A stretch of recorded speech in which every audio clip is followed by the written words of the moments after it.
Mateo, en el Evangelio según San Mateo, y vamos a darle lectura al capítulo número 21, verso 23. Evangelio según San Mateo, capítulo 21, verso 23. Cuando tenga la lectura, den gloria a Dios, por favor. Amén, gloria a Dios. Vamos a esperar un momento más. 21, 23. Evangelio según San Mateo, capítulo 21, verso 23. Amén, gloria a Dios. Aleluya, gloria a Dios. ¿Nos ponemos de pie? Dice la palabra del Señor así: cuando vino al templo, los principales sacerdotes y los ancianos del pueblo se acercaron a él mientras enseñaba y le dijeron: ¿con qué autoridad haces estas cosas? ¿Y quién te dio esa autoridad? Bendito sea el Señor. Tomen asiento, hermanos. El día de ayer comentábamos que nuestro Señor Jesucristo llegó a Jerusalén montado en un pequeño asno, un pequeño pollino. Él estaba cumpliendo de esta forma una profecía que decía que el rey de Israel vendría en un pollino, en muestra y en símbolo de paz.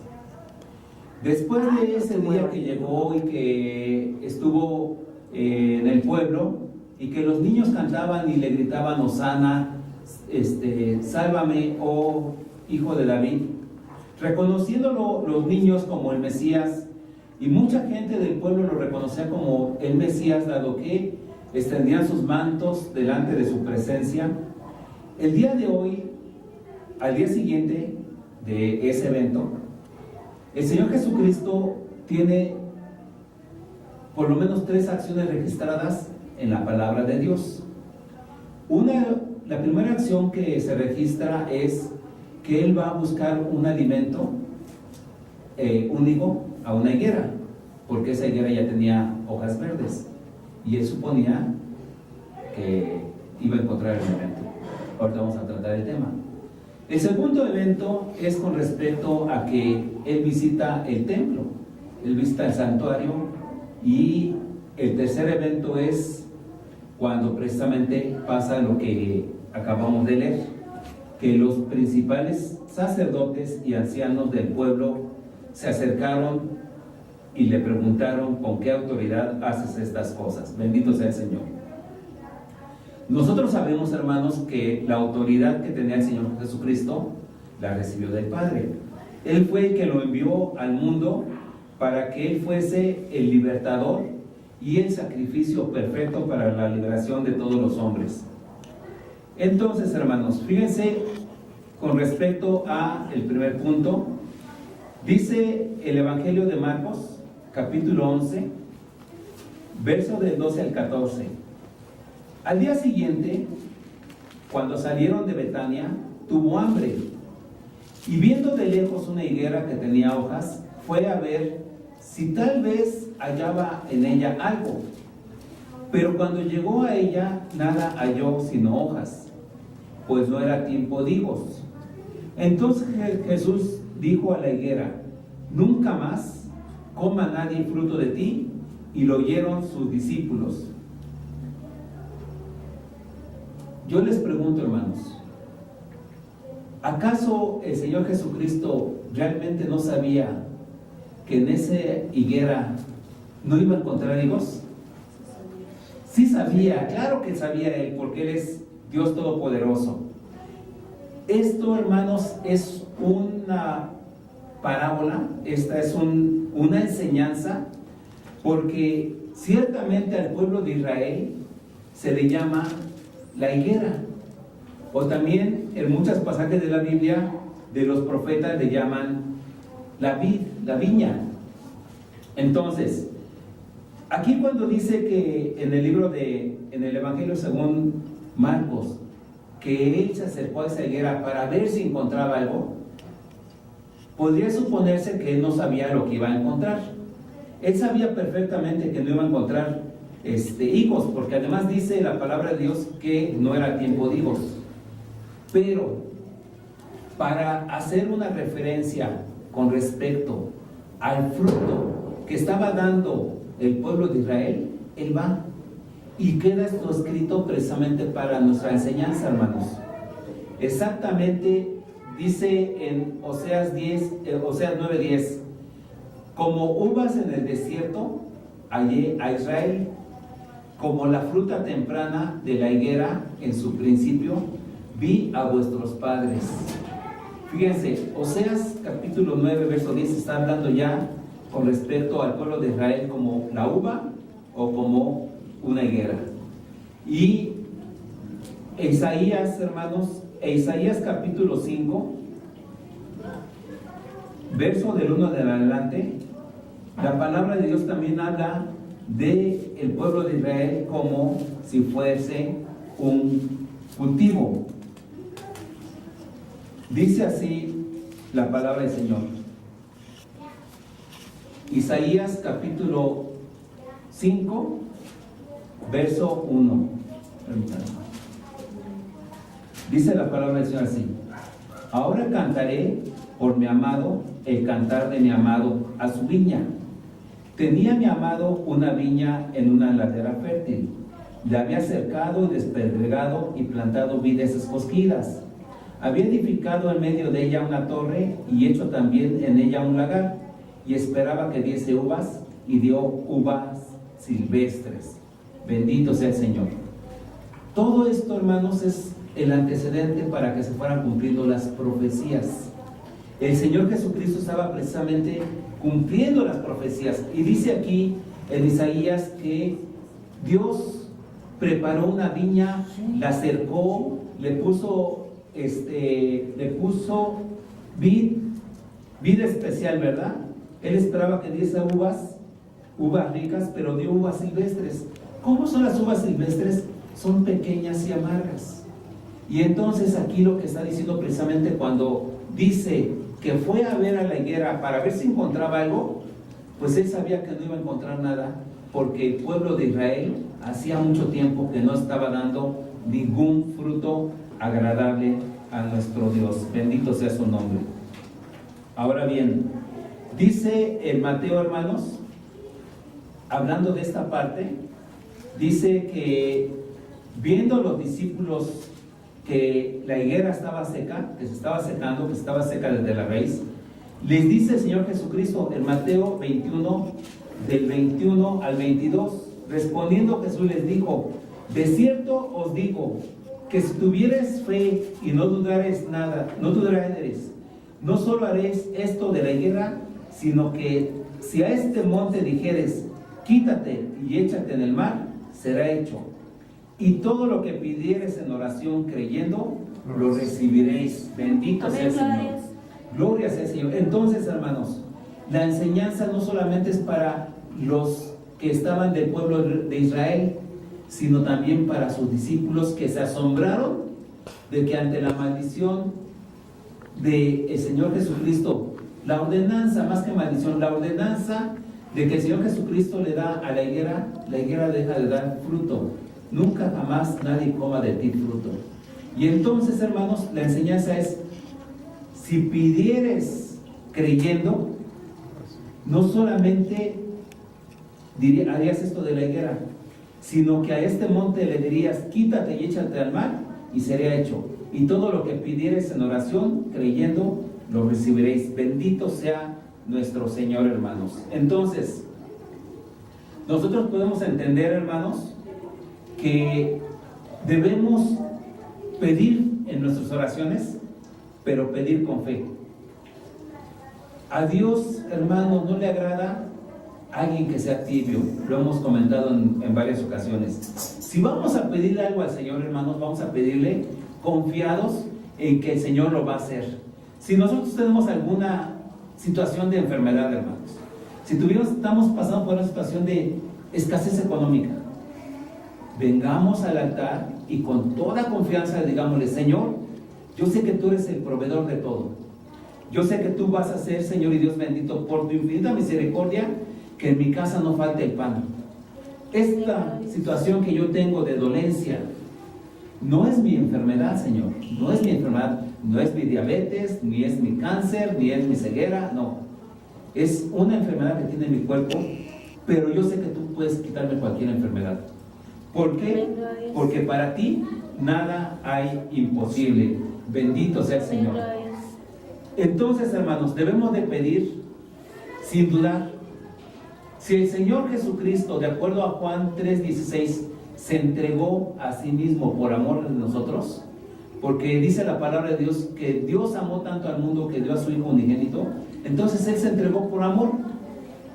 Y podemos entender, hermanos, que si el Señor nos ama y que Él desea darnos todo lo mejor, vamos a pedir, hermanos, pero con fe. No debemos de dudar ni de la fe, ni del amor de Dios, ni de su poder. Mateo 19:26 dice que Dios lo puede hacer todo. Amén, bendito sea el Señor. Hermanos, a veces algunas personas pueden pensar que hay cosas imposibles que el hombre no puede pedir. ¿Por qué dicen esto, hermanos? Porque han perdido esa fe.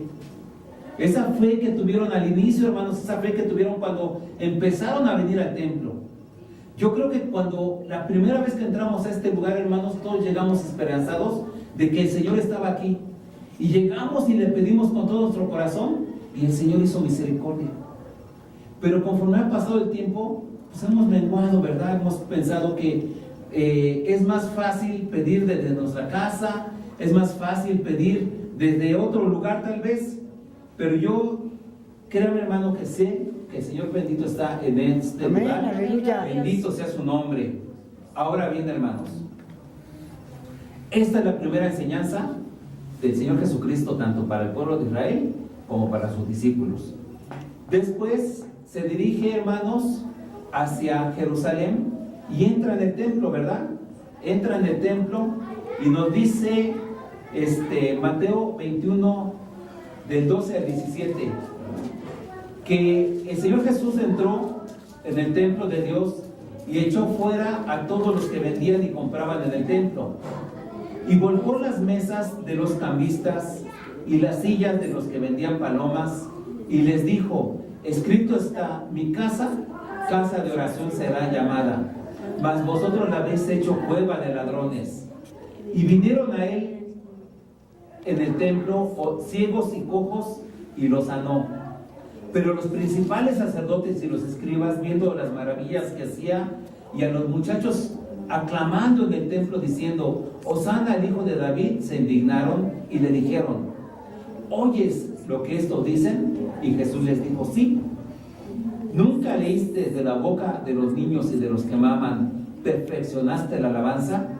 Y dejándolos salió fuera de la ciudad a Betania y posó ahí. Bueno, este encuentro, hermanos, este encuentro debemos analizarlo profundamente. Miren, ayer comentábamos que de Betania a Jerusalén son aproximadamente 15 kilómetros. Es un tiempo de aproximadamente media hora o una hora tal vez de camino. A lo mejor él venía en una situación de que el pueblo lo había recibido y alabado, y él conocía que ese pueblo pues estaba ansioso de verlo, ¿verdad? Llega al templo y quiero que nos imaginemos, hermanos, cómo era ese templo en ese momento. El templo, hermanos, no era muy grande, no era tan grande como uno pudiera imaginárselo, pero en ese templo, hermanos, había mucha gente que vendía animalitos, vendía borreguitos, vendía corderos, vendía palomas, y el ambiente era pues medio festivo, ¿verdad? Porque ellos ya se estaban preparando para la Pascua, Más sin embargo, el Señor Jesucristo, para cumplir la profecía que nos habla Isaías 56:7, que nos dice: yo los llevaré a mi santo monte. Fíjense, todos sabemos que en un monte fue establecido el templo, hermanos. y los recrearé en mi casa de oración. Los formaré, los transformaré en mi casa de oración. Sus holocaustos y sacrificios serán aceptos sobre mi altar, porque mi casa será llamada casa de oración para todos los pueblos. Y entonces el Señor Jesucristo, para cumplir precisamente esta profecía, se las recuerda a las personas que están ahí y empieza a volcar las mesas de los cambistas, las sillas de los que vendían palomas, y diciéndoles, hermanos, mi casa, casa de oración será llamada. Ahora bien, ¿por qué había cambistas? ¿Por qué había tanta gente ahí comprando y vendiendo? Habían hecho del templo, hermanos, un mercado. ¿Y cuántas veces hemos visto, hermanos, en diferentes lugares que los templos son ocupados precisamente como mercados? ¿Verdad? Sabemos que el templo es un lugar de oración. Por muy pequeñito que esté, debe ser un lugar de oración. Tenemos que tener cuidado, hermanos, cuando vengan los niños y en su desconocimiento empiezan a comer aquí. Tenemos que tener temor, hermanos, porque Dios es santo. ¿Ustedes se acuerdan, hermanos, qué les pasó a dos hijos de Aarón por ofrecer fuego extraño? La palabra de Dios, hermanos, en Levítico capítulo 10 nos habla de que dos hijos de Aarón hicieron algo indebido. Dice el capítulo 10 de Levítico: Nadab y Abiú, hijos de Aarón, tomaron cada uno su incensario y pusieron en ellos fuego, sobre el cual pusieron incienso y ofrecieron delante de Jehová fuego extraño que él nunca les mandó. Y salió fuego de delante de Jehová y los quemó y murieron delante de Jehová. Cuando inició el movimiento, hermanos, los hermanos relatan que llegaban personas al templo y cuando se iba a impartir la mesa del Señor, ellos pasaban bajo la advertencia: pruébate a ti mismo. Y ellos pasaban, y que en el momento que estaban ahí en el altar, ellos perecían. Y la gente se acostumbró a que si tú tenías algo contra tu hermano, contra alguien, tenías que pedirle perdón a Dios, perdón a la persona, y después pasar al altar, a la mesa del Señor. Sabemos, hermanos, que este lugar está consagrado, por eso le tenemos que enseñar a los niños que no coman aquí. Tenemos un patio para que los niños disfruten y jueguen. Sé que es parte del templo, hermanos, pero este es solamente el templo y aquella parte es una parte como si fueran los atrios del templo. Bendito sea el Señor. Ahora bien, estamos viendo que el Señor Jesucristo entra y empieza a volcar las mesas de los cambistas, de acuerdo a la palabra de Dios. Resulta, hermanos, que los sacerdotes habían impuesto una situación. Ya el pueblo de Judá, el pueblo de Jerusalén, había mucho tipo de monedas. Estaban conquistados por los romanos, pero también había muchos hombres que venían de diferentes lugares y traían sus monedas. Bueno, para ofrecer el ciclo o ofrecer la moneda en el templo, tendría que ser una moneda autorizada por los sacerdotes. Y entonces, si yo llegaba con plata, yo no podía ofrecerla así, tendría que ser cambiada para que yo pudiera obtener plata o monedas adecuadas para que yo hiciera mis ofrendas. Por eso había cambistas. Cuando el Señor Jesucristo ve todo este mercado, toda esta situación de las palomas y de los animalitos, lo vuelca. Y entonces, hermanos, en Juan capítulo 2 dice que el Señor Jesucristo hizo un azote de cuerdas y empezó a reprender a la gente que estaba ahí. Bendito sea su nombre.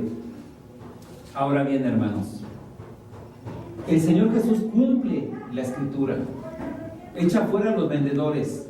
Pero también lo que leímos, hermanos, es de que hay personas enfermas que lo van a ver dentro del templo, ciegos y cojos, y el Señor los sana.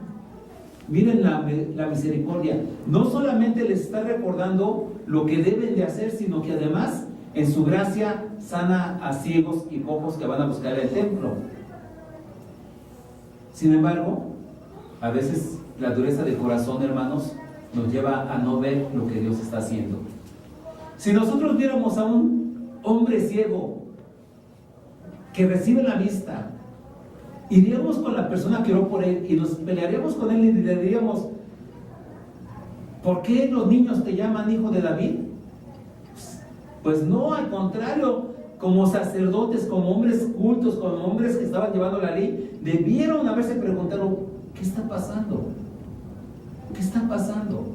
Este hombre que lleva 3 años y medio predicando la palabra de Dios, este hombre que lleva 3 años y medio haciendo milagros, tengo que pensar yo lo que voy a decir. Es por eso, hermanos, que nosotros tenemos que ser asiduos lectores de la palabra de Dios. Si nosotros queremos conocer qué es lo que va a venir en el futuro para nuestras vidas y la vida de nuestros hijos, tenemos que conocer lo que hay en la palabra de Dios. Respetar el templo, hermanos. Respetar el templo. Mientras más lo respetemos, hermanos, más se va a sentir la presencia del Señor. Dios sigue sanando, hermanos. En este lugar y en muchas congregaciones Dios sigue sanando. Hemos visto videos donde los hombres llegan en sillas de ruedas y los levantan. Ya les platiqué, hermanos, de una jovencita llamada Noemí. Esa jovencita estudió conmigo el Instituto Teológico San Pablo. Me acuerdo mucho, hermanos, porque esa jovencita, cuando llegó al templo, enviada por sus abuelos, enviada por sus padres a un congreso, iba con sus medallas, iba con sus aretes, iba con sus diferentes adornos, iba con todo lo que tenía para mostrar de que ella iba nada más por compromiso. Cuando precisamente, hermanos, ella se acerca al altar para orar, el Señor la bautiza con su Espíritu Santo. Y el Señor no solamente le quitó esa forma de vestir, ese pensamiento de su vestimenta, sino que le renovó el corazón. Gloria sea al Señor. Reconozcamos, hermanos, que el Señor Jesucristo puede bautizar en un congreso, en un templo, en nuestra casa. Por eso tenemos que estar siempre, hermanos, considerando que todos los lugares donde estamos nosotros, hermanos, tierra santa es. Nuestros hogares, hermanos, el lugar consagrado, tierra santa es, hermanos. Y la presencia de nuestro Señor está aquí. Gloria sea su nombre. La tercera actividad, hermanos, que desarrolla el Señor Jesucristo dentro del templo. Cuando le preguntan, ¿verdad? El versículo que leímos. Le preguntan los sacerdotes, los principales sacerdotes y los ancianos del pueblo: ¿quién te dio esta autoridad? ¿Por qué haces esto?, le preguntan los principales sacerdotes. ¿Acaso no se habrían dado cuenta delante de quién estaban? ¿Acaso, hermanos, esos hombres que estaban supuestamente llenos de cultura y de la ley, no se dio cuenta de que estaban delante del Señor? Me llama mucho la atención, hermanos, esta situación, por lo siguiente. En este momento el Señor Jesucristo les va a hacer una pregunta sin contestarle la pregunta que ellos hicieron. Les dice,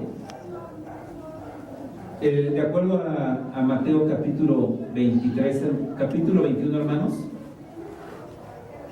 dice a partir del versículo 24, dice: respondiendo Jesús les dijo: yo también os haré una pregunta, y si me la contestáis también, yo os diré con qué autoridad hago estas cosas. ¿El bautismo de Juan de dónde era? ¿Del cielo o de los hombres? Ellos entonces discutían entre sí diciendo, si decimos del cielo, nos dirá, ¿por qué pues no le creísteis? Y si decimos de los hombres, tememos al pueblo, porque todos tienen a Juan por profeta. Y respondiendo al Señor Jesús, dijeron, no sabemos. Y él también les dijo, tampoco yo os digo con qué autoridad hago estas cosas. Lo maravilloso, hermanos, para mi forma de ver esto, es que el Señor Jesucristo está enfrentándose con la cúpula de los principales sacerdotes, hermanos. En aquel entonces había un grupo llamado el Sanedrín, compuesto por los principales saduceos, hombres muy ricos, y por los fariseos, hombres muy letrados.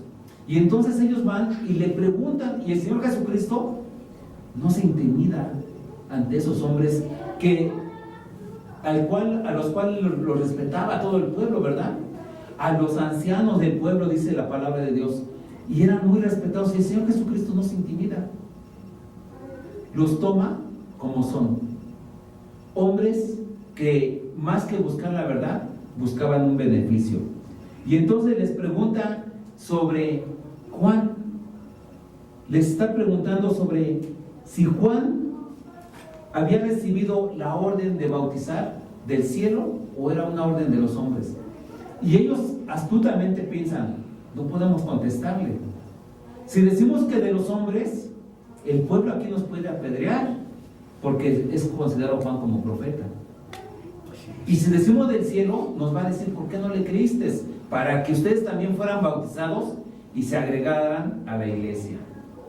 Y entonces, hermanos, como ellos no les contestan esta pregunta, entonces el Señor Jesucristo le dice, tampoco yo os digo con qué autoridad hago estas cosas.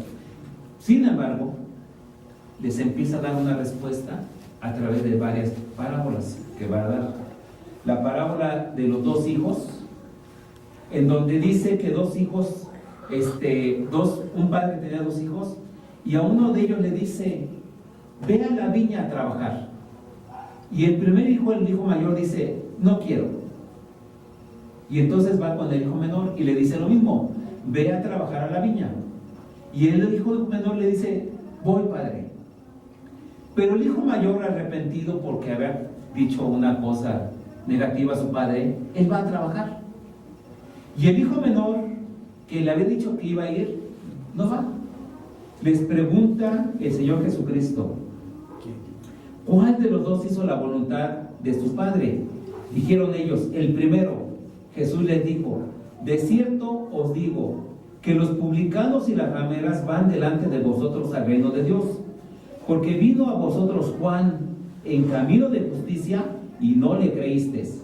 Pero los publicanos y las rameras le creyeron, y vosotros viendo esto, no os arrepentisteis después para creerles. Le está dando la respuesta.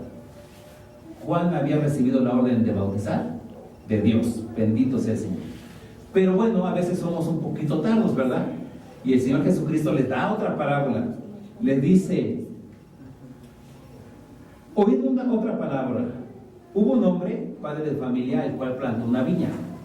La cercó, le puso vallado, le hizo una torre y la arrendó a unos labradores. Esos labradores estuvieron trabajando una viña que no les pertenecía, eran trabajadores a sueldo. Y sin embargo, cuando ya llegó el tiempo de los frutos, ese señor, ese amo de la viña, mandó a un trabajador a que recogiera parte de los frutos, ¿verdad?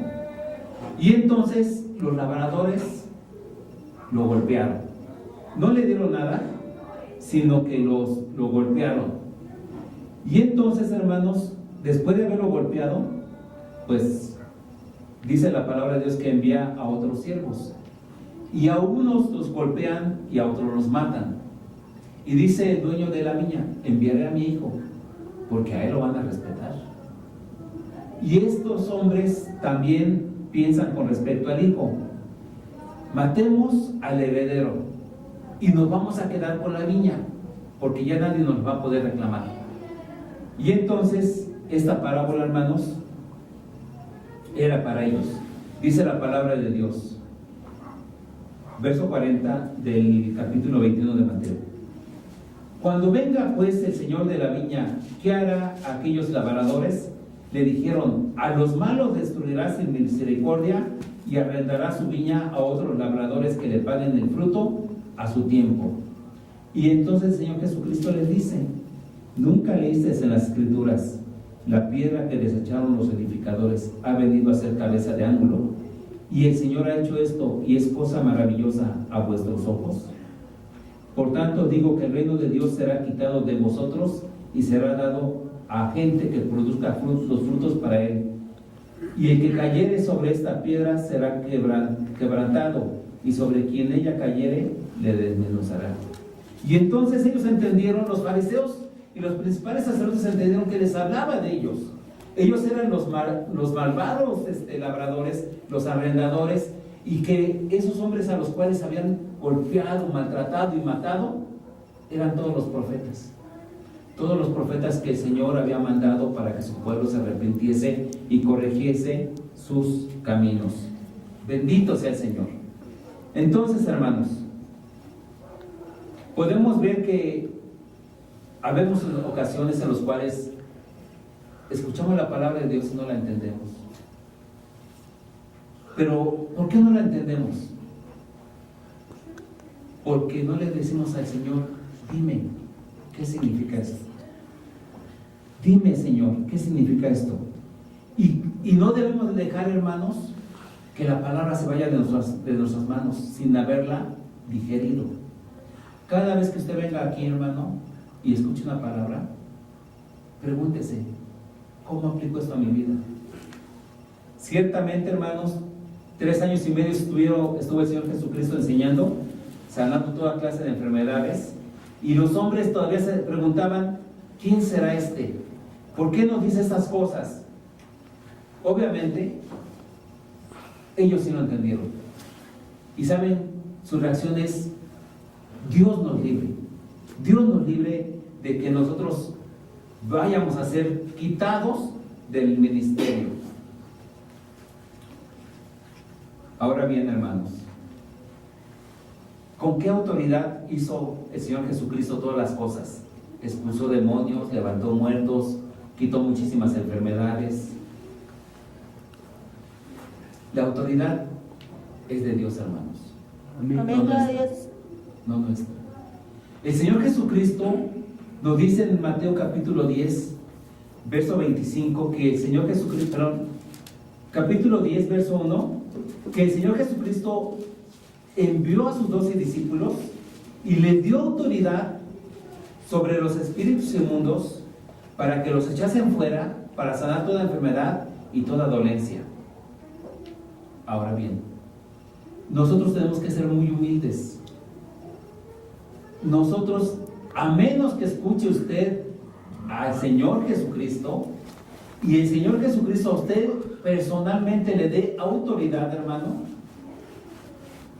no podemos hacer lo que hicieron los apóstoles. Y tampoco, hermanos, podemos decir cuando oramos: yo reprendo, yo ato, yo declaro.